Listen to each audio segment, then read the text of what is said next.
Hello, good morning. Hope you are fine. Round 1ஓட results வந்துருச்சு. So round 2க்கு எல்லா கேண்டிடேட்ஸ்க்குமே அலாட்மெண்ட் ஃபில் பண்ணிகிட்ருப்பீங்க. நான் எப்படி பண்ணியிருக்கேன்னா, ஒரு 20 to 25 காலேஜஸ் எடுத்து அதனுடைய சாய்ஸ் லிஸ்ட் ப்ரிப்பேர் பண்ணியிருக்கேன். இப்போ நான் டிஸ்பிளே பண்ணுவேன் உங்களுக்கு.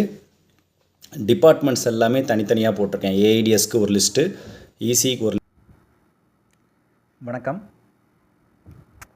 இப்போ சாய்ஸ் ஃபில்லிங் பண்ணிகிட்ருப்பீங்க எல்லாருமே. அதே மாதிரி நேற்று நம்ம ஏஐடிஎஸ் அப்புறம் இசி சாய்ஸ் லிஸ்ட் போட்டிருந்தோம். அதே மாதிரி இப்போ சிஎஸ்சியோடது நான் அதே 26 இன்ஸ்டியூட்டை லைனப் பண்ணியிருக்கேன். இதில் பார்த்திங்கன்னா சென்ட் ஜோசப்ஸ் 1317 4 சீட் இருக்குது சிஎஸ்சியில். நெக்ஸ்ட்டு பார்த்திங்கன்னா மெஃப்கோ பார்த்திங்கன்னா 18வது பிளேஸில் கொடுத்துருக்கேன். மெஃப்கோவில் பார்த்திங்கன்னா அதில் ஒரு 4 சீட் இருக்குது. எஸ்ஆர்இசியில் சீட் முடிஞ்சிருச்சு. பிஎஸ்என்ஏயில் 16 சீட் இருக்குது. என்இசி நேஷ்னல் காலேஜில் ஓசிபிசி முடிஞ்சிருச்சு. சவிதாவில் ஒரு பிசியில் ஒரு 17 சீட் இருக்குது. டாக்டர் மகாலிங்கமில் பார்த்திங்கன்னா 13 சீட் இருக்குது.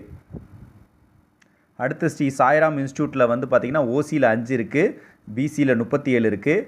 சோனா காலேஜ் ஆஃப் டெக்னாலஜியில் ஓசியில் 0 இருக்குது, பிசியில் 16 சீட் இருக்குது. சாரநாதனில் ஓசியில் 0 இருக்குது, பிசியில் 12 சீட் இருக்குது. பனிமலரில் 82 சீட் இருக்குது ஓசியில், பிசியில் 115 சீட் இருக்குது. இது தவிர நீங்கள் பார்க்குற கவர்மெண்ட் இன்ஸ்டியூட்ஸ் வேறு ஏதாவது காலேஜை நீங்கள் ஆட் பண்ணிக்கலாம். அதுலேயுமே நீங்கள் கட் ஆஃபை பார்த்துட்டு ஆட் பண்ணிக்கோங்க. சரியா? ரைட். தேங்க்யூ. வேறு ஏதாவது டவுட்ஸ்னாலும் நீங்கள் என்னோடய நம்பருக்கு கால் பண்ணலாம். தேங்க்யூ.